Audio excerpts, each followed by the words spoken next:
કુલી મજૂર સંત હતો, પરમાત્માનો પ્યારો સંત, પરમાત્મા જોડે એની ઓળખાણ હતી. પણ એ કુલી સંતનો એક નિયમ હતો કે શરત કરે, શેઠિયા લોકોના બિસ્તરા પોટલા ગાડીમાં ચડાવવા જાય, ઘરે ચડાવવા જાય તો એ શરત કરે. બીજા બધા કુલી હે ને પૈસા નક્કી કરે, બોલો છે કેટલા રૂપિયા બેસવાના, 100 200 કે 200 200. બીજા બધા કુલી પૈસા નક્કી કરે, પણ આ મજૂર સંત પૈસા નક્કી ના કરે. મારી એક શરત છે, હું તમારા બિસ્તરા પોટલા ઘરે મૂકવા હાલું એટલામાં રસ્તામાં તમને સત્સંગ સાંભળવાનો સમયનો સદુપયોગ થાય, પુણ્ય જમા થાય, અથવા તમે કરશો તો હું સાંભળીશ. સત્સંગ સાંભળવાનો અથવા સંભળાવવાનો. શેઠિયા લોકોનો માલ ઉપાડે, રસ્તામાં સત્સંગ કહેતો જાય, શેઠિયા લોકો સાંભળતા જાય, ખુશ થઈ અને 5-10 રૂપિયા વધારે આપે. એમાં આ કુલી સંતનો જીવન નિર્વાહ ચાલે. એક દિવસ એક કરોડાધિપતિ શેઠ રેલવેમાં ઉતર્યા, દિલ્હી એક્સપ્રેસમાં ઉતર્યા, અને આ કુલી મજૂર સંત પરમાત્મામાં લીન થઈ ગયો હતો. કદી બાકડા ઉપર બેઠો બેઠો ભગવાનની યાદ આવતી હતી એને. વાહ પ્રભુ વાહ, તારી અકલ કળા છે, તારી કળાને કોઈ પામી શક્યું નથી. આ જગમાં જગપતિએ રચી રચના અપાર, નાના મોટા પ્રાણીઓ સર્જાવ્યા સંસાર. પછી આ કવિતા આવતી પહેલા ભણવા. નવરંગી ફૂલ ખીલતા પંખી ગાતા ગાન, સુંદર રંગે શોભતા પાંખ અને તલપાર. આ ફૂલોમાં રંગ કેવો પરમાત્માએ ભર્યો હશે. પછી મોરના પીછા કેટલા બધા રૂપ રંગ, કેટલા રંગ હોય એમાં, એ કેમ થતા હશે? આપણે કરી શકીએ? નાળિયેરીનું ઝાડ કેટલું ઊંચું હોય, પણ એમાં મીઠું મધુર પાણી કેમ ભરાતું હશે? અમૃત જેવું પાણી કેટલું ઊંચું હોય ને માથે 3 પડ હોય, એમાં તો છોડી હોય, પછી કાચનું કેટલું કડક હોય, એમાં પાણી કેમ આવતું હશે? તમને નવાઈ નથી લાગતી? આ પરમાત્માની અકળ કળા છે, એની કળાને કોઈ કળી શક્યું નથી. આ અમદાવાદના રેલવે સ્ટેશન ઉપર કુલી સંત આ પરમાત્માની લીલાનું વર્ણન કરી રહ્યો હતો. પરમાત્માની યાદમાં એની આંખમાંથી આંસુ આવી રહ્યા હતા. અને બોલ્યા, કરોડાધિપતિ શેઠ ઉતર્યા રેલવેમાંથી, એને બૂમ પાડી, એ મજૂર યા ચલ, આ બિસ્તરા પોટલા ઉપાડી લે, મારે ઘેર મૂકવા આવવાના છે. આ કુલી સંત પરમાત્માની યાદમાં દોડતો આવી શેઠના બિસ્તરા પોટલા બધા મૂક્યા માથે. શરત કરવાનું ભૂલી ગયો.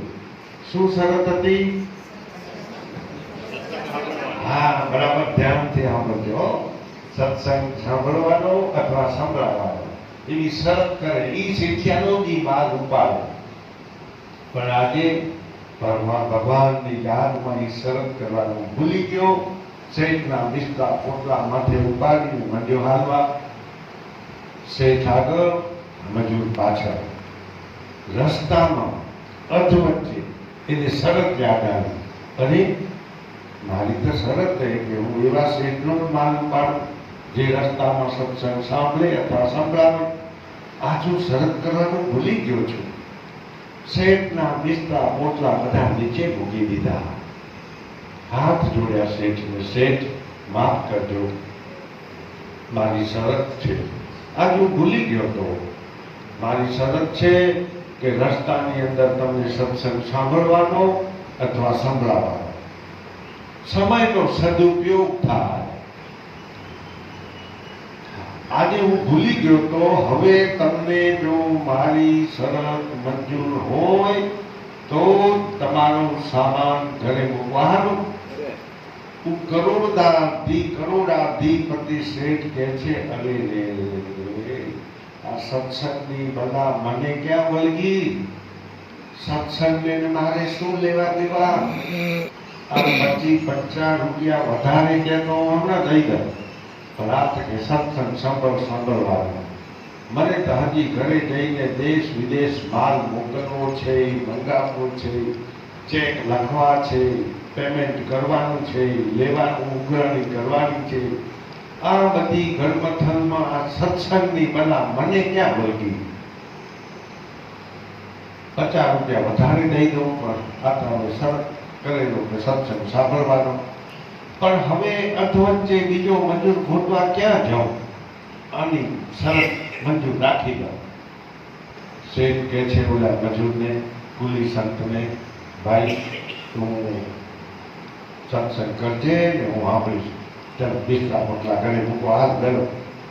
ફરીથી બિસ્તરા પોટલા ઉપાડ્યા. શેઠ આગળ, મજૂર પાછળ, રસ્તામાં સત્સંગ કરતો જાય. શેઠ સાંભળ્યું ના સાંભળ્યું કરતા જાય. હા હું એના મગજ તો બીજે જ બધે, મન બીજે જ ભમતું હતું બધે. પણ સંત મહાપુરુષો પંચશીલ ધર્મનો ઉપદેશ કરતા એમ કે છે, દરેક મનુષ્ય પોતાના જીવનમાં જો જીવનને આગળ વધારવું હોય તો માનવમાંથી સંત બનવું હોય, સંતમાંથી સંત તત્વમાંથી પરમાત્મા તત્વને પામવું હોય, પરમાત્મા તત્વમાંથી આગળ વધવું હોય, દેવ તત્વને પામવું હોય તો નિયમોનું પાલન કરવું પડે, આચાર સંહિતા મુજબ જીવન જીવવું પડે. 5 નિયમો યાદ રાખજો. 1, જીવ હિંસા કરવી નહીં. આપણા સદગુરુદેવ હસ્તેજી મહારાજે જે 100 કરવાનું આપણને નિયમો દીધા છે, સદગુરુની શિખામણ આવડે કે નહીં? દિન પ્રતે કરો કાચો ધંધા ને સાંજ ભરે થાવ કોઈ કેની ના કરશો નિંદા ને જય ગતમાં ને કહો ઘોર મુખે તમે રહો રે બંદા ને ઋષિવર કે મન મારો તો મમતા હોય ને ધર્મ તમને આવડે ને બધું? હો, એમાં 5 નિયમો આવ્યા છે. પહેલો નિયમ છે જીવ હિંસા કરવી નહીં, યાદ રહી ગયો. બીજો નિયમ છે ચોરી કરવી નહીં. ત્રીજો નિયમ છે વ્યભિચાર કરવો નહીં. ચોથો નિયમ છે અસત્ય બોલવું નહીં. અને 5મો નિયમ છે માદક પદાર્થનું સેવન કરવું નહીં, એટલે વ્યસન કરવું નહીં. આ 5 નિયમો તે પંચશીલ, એનું જો આપણાથી પાલન થાય તો આપણું મન અધર્મના માર્ગથી હટી ગઈ, ધર્મનો આશ્રય લે, આત્મા ઉન્નત બને, હૃદય વિશાળ થાય અને માનવ જીવન આખું આનંદથી ભર્યું છલ્યું બની જાય. આવું સંત મહાત્મા પેલો કુલી સંત એ રસ્તામાં સત્સંગ કરતો જાય. શેઠ સાંભળ્યું ના સાંભળ્યું કરતા જાય. હા હું કરતા જાય. શેઠનું ઘર આવ્યું. કુલી મજૂર સંતે શેઠના બિસ્તરા પોટલા નીચે મૂક્યા.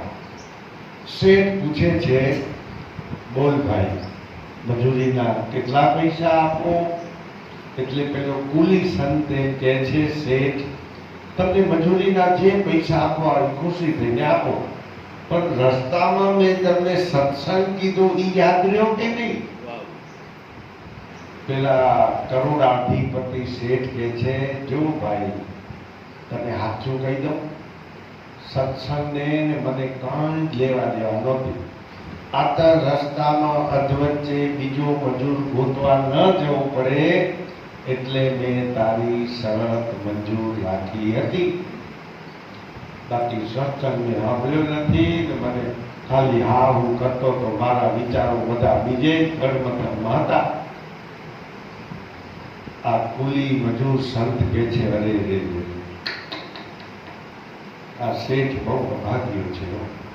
મફતમાં સત્સંગ મળતો તો આપણા ગુરુજીએ વાત કરીને સત્સંગ સાંભળવા જ્ઞાન ગંગામાં ક્યાંય હરદ્વાર જવું પડે, વૃંદાવન જવું પડે, કેટલો ખર્ચો થાય, કેટલો સમય લાગે.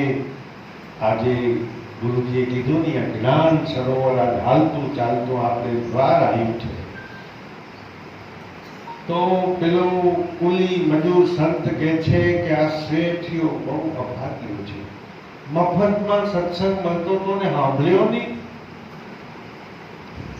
1 મિનિટ માટે આ મજૂરે કુલી સંતે પરમાત્મા જોડે ધ્યાન લગાવ્યું. અહીંયા આજ્ઞા ચક્ર છે ને, બે ભ્રમણની વચ્ચે બેનો જે અહીંયા ચાંદલો કરે ત્યાં કને આપણા ચાંદલો કરવાનું મહત્વ શું છે કે અહીંયા ભ્રુકુટી ઉપર જ્યોતિ કેન્દ્ર છે અને અહીંયા કને સેજ દબણ આવે એટલે ઈ ચક્ર વિકસિત થાય. ઈ ચક્ર આજ્ઞા ચક્ર વિકસિત થાય એટલે ત્યાં કને આ કુલી સંતે 1 મિનિટ માટે અહીંયા ધ્યાન કર્યું અને આ શેઠનું ભવિષ્ય વાંચી લીધું. શેઠ, કાન ખોલીને સાંભળજો, બરાબર આવતીકાલે 4 વાગે તમારું મૃત્યુ થશે. આહા! શેઠના પગ નીચેથી ધરતી સરકવા લાગી. આ શેઠને એમ થઈ ગયું કે આ કોઈ સામાન્ય માણસ નથી, આ કોઈ પરમાત્માને પામેલો કોઈ સંત છે. એની વાણીમાં ઓજ હતું, એની વાણીમાં બળ હતું, એની વાણીમાં તાકાત હતી, એના કપાળ ઉપર તેજ ચમકતું હતું. નક્કી થઈ ગયું કે આ મજૂર કુલી સંત ભલે મજૂર છે પણ પરમાત્માને પામેલો કોઈ મહાન સંત છે. 4 વાગે તમારું મૃત્યુ થશે અને જો મૃત્યુ ન થાય તો મારું ધડ મસ્તક અલગ કરી દેજો. શેઠના પગ નીચેથી ધરતી સરકવા લાગી. શેઠ સાષ્ટાંગ વંદન કરીને આ કુલી સંતના પગ પકડી લીધા. મને માફ કરો, મેં આ રસ્તામાં સત્સંગ ન સાંભળ્યો એટલે મારું મૃત્યુ થશે. કુલી સંત કહે છે ના, વિધિનું વિધાન છે. તમારા મૃત્યુ તમારે આ સમય નક્કી જ હતું. આ તો મેં તમારું ભવિષ્ય વાંચી લીધું, મૃત્યુ તમારું થવાનું જ હતું. પેલો શેઠ કહે છે મને મૃત્યુમાંથી બચાવી લો, તમે મહાન સંત છો, મને મૃત્યુમાંથી ઉગારી લો. કુલી સંત કહે છે મૃત્યુથી ઉગરવાનો કોઈ ઉપાય નથી. મૃત્યુ આવશે, મૃત્યુ નિશ્ચિત છે. વિધાતાના લેખમાં લખ્યું છે મૃત્યુ થશે.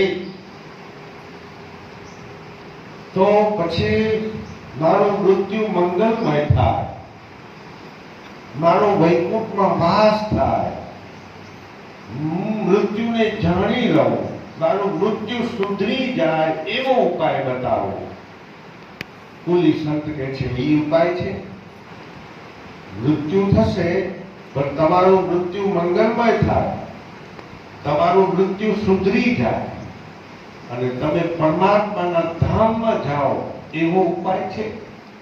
શેઠ કહે છે એ ઉપાય મને બતાવો. જુઓ, 4 વાગે તમારો મૃત્યુ થશે એટલે યમના દૂતો તમને લેવા આવશે. જે પાપી જીવ હોય, જેને ભગવાનની ભક્તિ નથી કરી, એને યમરાજાના દૂતો આવે લેવા અને કોડાનો માર મારતા મારતા લઈ જાય. જુઓ, શરીરના 3 પ્રકાર હોય. એક સ્થૂળ શરીર, બીજું સૂક્ષ્મ શરીર અને ત્રીજું કારણ શરીર. હવે સ્થૂળ શરીર અહીંયા જ રહે, આપણું મૃત્યુ થાય તો એ સ્થૂળ શરીરની આપણે વિધિ કરીએ અને સૂક્ષ્મ શરીરમાંથી જાય એને યમરાજ લઈ જાય. તમને યમરાજ લેવા આવશે, યમરાજના દૂતો લેવા આવશે. જુઓ માતાઓ, સજ્જનો, જેને સત્કર્મ કર્યા હોય, ભગવાનની ભક્તિ કરેલી હોય, નામ સ્મરણ કરેલું હોય, દેવ દર્શન, પૂજા પાઠ, સાધુ સંતોનું સાનિધ્ય સેવ્યું હોય, ગુરુદેવના આશીર્વાદ મેળવ્યા હોય એવા જીવાત્માને વિષ્ણુ ભગવાનના પાર્ષદો લેવા આવે અને વિમાનમાં બેસાડીને લઈ જાય માન સહિત. અને ખરાબ કર્મ કર્યા છે જેને, એને યમના દૂતો લેવા આવે, કોરડાનો માર મારતા મારતા લઈ જાય. યમરાજ પેલા કુલી સંત સમજાવે છે કે તમને યમદૂતો લેવા આવશે, યમરાજ આગળ ખડા કરશે, તમને પૂછશે કે પાપનું ફળ પહેલું ભોગવવું છે કે પુણ્યનું ફળ પહેલું ભોગવવું છે. તમારો ચોપડો એકલો પાપથી ભર્યો હોય, પણ આ હમણાં જ રસ્તામાં જે એક બ્રહ્મનિષ્ઠ મહાપુરુષના મુખારવિંદથી તમે જે સત્સંગ સાંભળ્યો છે, 5 કલાક કે અડધો કલાક આ બિસ્તરા પોટલા ઉપાડ્યા હતા અને સત્સંગ હું કહેતો ગયો તો, એ સત્સંગ સાંભળવાનું પુણ્ય તમારા ખાતે જમા છે. આ યમરાજ તમને પૂછશે કે પુણ્યનું ફળ પહેલું ભોગવવું છે કે પાપનું ફળ પહેલું ભોગવવું છે. એમ યમરાજ જ્યારે તમને પૂછે ત્યારે તમે એવો જવાબ દેજો કે પાપનું ફળ ભોગવવા હું તૈયાર છું, પણ પુણ્યનું ફળ મારે ભોગવવું નથી, જોવું છે. આટલું કહેજો, તમારું કામ થઈ જશે. આ કોણ કીધું? કુલી સંતે પેલા શેઠને ઉપાય બતાવ્યો. બીજે દિવસે 4 વાગે શેઠને હાર્ટ એટેકનો હુમલો આવ્યો. શેઠ પરલોકવાસી થઈ ગયા, શેઠનું મૃત્યુ થઈ ગયું. યમના દૂતો શેઠને લેવા આવ્યા, સૂક્ષ્મ શરીરને લઈ ગયા, યમરાજ આગળ ખડું કર્યા. યમરાજ પૂછે છે ચિત્રગુપ્તને, આપણા ડાબા ખભા ઉપર ચિત્રગુપ્ત રહે છે, એ પાપ અને પુણ્યનો હિસાબ રાખે છે. દિવસના પાપ કરેલા હોય, આપણે એમ કે કોઈ જોતું નથી, તો એની સાક્ષી સૂર્યનારાયણ ભગવાન પૂરે છે. સૂર્યનારાયણ ભગવાન તો બધે હોય ને, અને રાત્રિના પાપ કર્યા હોય, રાત્રે સૂર્યનારાયણ ભગવાન ના હોય, તો એની સાક્ષી વાયુ દેવતા પૂરે છે. વાયુ તો બધે હોય ને. માણસ એમ સમજે છે કે અહીંયા ખૂણામાં હું પાપ કરું, કોઈ જોતું નથી, તો કોઈને ખબર નહીં પડે, પણ વાયુ તો બધે હોય, ભગવાન બધે હોય, એ તો જુએ જ રહ્યા ને. તો ડાબા ખભા ઉપર ચિત્રગુપ્ત છે, એ પાપ અને પુણ્યનો હિસાબ રાખે છે. યમરાજ પૂછે છે ચિત્રગુપ્તને, આ શેઠનો ચોપડો તપાસો, શેઠના ચોપડામાં પાપ કેટલું છે અને પુણ્ય કેટલું છે. ચિત્રગુપ્તે ચોપડો ખોલ્યો, આ શેઠનું એકલું પાપથી ચોપડો ભર્યો છે. ગરીબોના લોહી ચૂસી, કાવા દાવા કરી, અનીતિને અધર્મ કરી અને સંપત્તિ ભેગી કરી છે. કરોડાધિપતિ શેઠે એકલું પાપનો ચોપડો ભરેલો છે.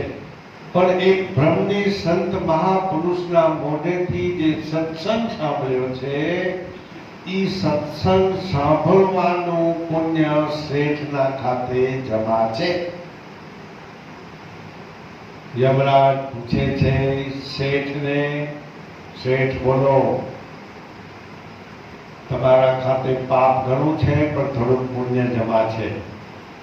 હવે તમને 2 ફળિયા ભોગવવા દેવામાં આવશે. પાપનું ફળ પહેલું ભોગવવું છે કે પુણ્યનું ફળ પહેલું ભોગવવું છે? બોલો. એટલે પેલા શેઠ બોલે, શું કીધું તું? પાપનું ફળ ભોગવવા હું તૈયાર છું, પણ પુણ્યનું ફળ મારે જોવું છે, ભોગવવું નથી, મારે જોવું છે કેવું હોય. આટલું કહેશો કે તમારું કામ થઈ જશે. એટલે શેઠ કહે છે પાપનું ફળ ભોગવવા તૈયાર છો, પણ પુણ્યનું ફળ મારે જોવું છે. યમરાજ કહે છે આવો પ્રશ્ન અમારા ડિપાર્ટમેન્ટમાં પહેલો હોય ભાઈ. અહીંયા તો પાપના ફળ ભોગવાય ને પુણ્યના ફળ ભોગવાય. આ તો કે છે મને જોવું છે, જોવાય કેવી રીતે? ત્યાં કને સરવાળો બાદબાકી નથી થતો. તમે 5 મણ પાપ કર્યું હોય તો 5 મણ પાપ ભોગવવું પડે. 3 મણ પુણ્ય કર્યું હોય તો 3 મણ પુણ્ય ભોગવવું પડે. બાદબાકી કે સરવાળો ન થાય. 5 મણ પાપમાંથી 3 મણ પુણ્ય બાદ કરી તો કેટલું રહે? 2. એવો સરવાળો બાદબાકીમાં ન થતો. 2 ભોગવવા પડે. જેટલું પાપ કર્યું એટલું ને જેટલું પુણ્ય 2 ભોગવવામાં મળે. આ શેઠ કે છે મારે પુણ્યનું ફળ જોવું છે, કેવું હોય? યમરાજ કે છે આવો પ્રશ્ન અમારા ડિપાર્ટમેન્ટમાં પહેલો આવ્યો. આનો ન્યાય કરવા માટે આપણે ઇન્દ્ર ભગવાન પાસે જવું પડશે. આમાં મને સમજણ પડતી નથી. શેઠ, યમરાજ અને ચિત્રગુપ્ત ત્રણેય ઇન્દ્ર ભગવાન પાસે આવ્યા. યમરાજ ઇન્દ્ર ભગવાનને કહે છે આ શેઠ પાપનું ફળ ભોગવવા તૈયાર છે, પણ પુણ્યનું ફળ એને જોવું છે કેવું હોય. ઇન્દ્ર ભગવાન કહે છે આમાં મને પણ સમજણ પડતી નથી. આનો ન્યાય કરવા માટે આપણે ભગવાન વિષ્ણુ પાસે જવું પડશે.